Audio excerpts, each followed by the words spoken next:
Reply to the address at the Rameshwaram temple on real worship, part 4. At Ramanath, the following address was presented to Swami Vivekananda by the Raja.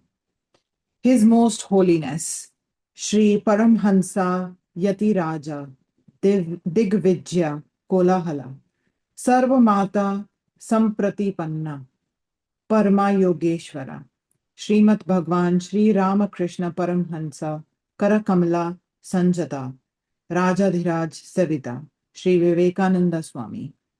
May it please your holiness, we, the inhabitants of this ancient and historic samsthanam of Setu Bandha Rameshwaram, otherwise known as Ramanathapuram or Ramanad, beg most cordially to welcome you to this, our motherland.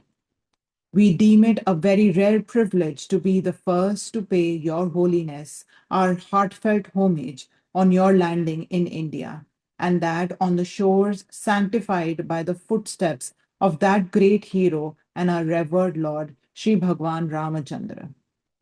We have watched with feelings of genuine pride and pleasure the unprecedented success which has crowned your laudable efforts in bringing home to the masterminds of the West the intrinsic merits and excellence of our time honored and noble religion. You have, with an eloquence that is unsurpassed, and in a language plain and unmistakable, proclaimed to and convinced the cultured audience in Europe and America that Hinduism fulfills all the requirements of the ideal of a universal religion and adapts itself to the temperament and needs of men and women of all races and creeds.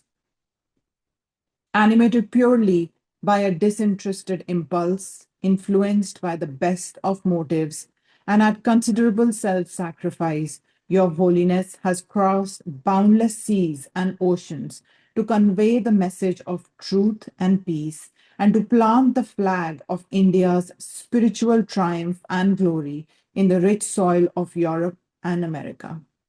Your Holiness has, both by precept and practice, shown the feasibility and importance of universal brotherhood.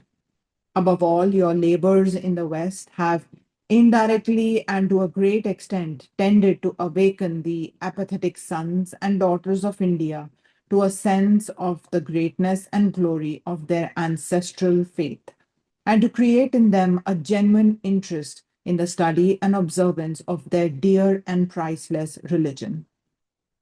We feel we cannot adequately convey in words our feelings of gratitude and thankfulness to Your Holiness for your philanthropic labors towards the spiritual regeneration of the East and the West.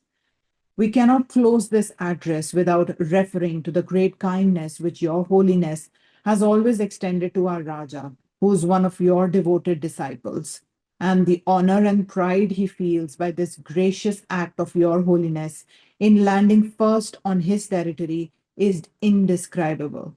In conclusion, we pray to the Almighty to bless your holiness with long life and health and strength to enable you to carry on the good work that has been so ably inaugurated by you. With respect and love, we beg to subscribe ourselves, Your Holiness, most devoted and obedient disciples and servants. Ramnath, January 25th, 1879.